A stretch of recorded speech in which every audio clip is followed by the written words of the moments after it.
Good morning বন্ধুরা। আজ এই গরমে পেট ঠান্ডা রাখতে শুধু পেঁপে দিয়ে শুক্তো রান্না করব। আসুন দেখে নিই কীভাবে করব।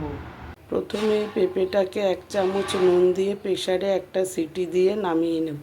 পেঁপে সেদ্ধ হয়ে যাওয়ার পরে কড়াইতে 1 চামচ তেল দিয়ে তার মধ্যে ফোড়ন হিসাবে রাঁধুনি আর সর্ষে দিয়ে দিলাম।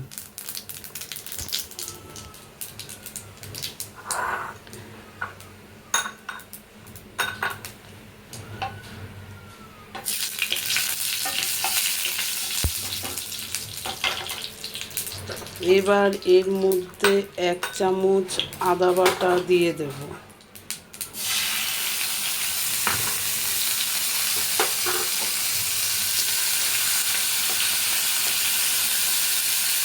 একটু নেড়ে চেড়ে এর মধ্যে পেঁপে সিদ্ধটা দিয়ে দেব।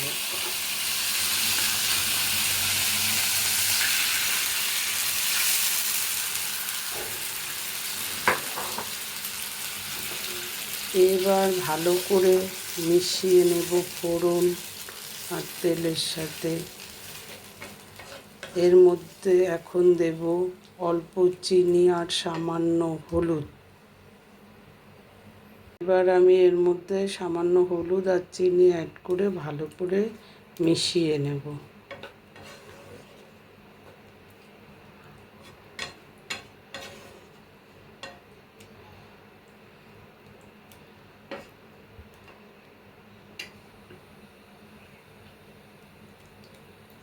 কিছুক্ষণ রান্না হতে দেব, তারপরে একটু চালের গুঁড়ো গুলে তার মধ্যে দিয়ে ফুটে উঠলেই নামিয়ে নেব। তবেই রেডি পেঁপের শুক্তো।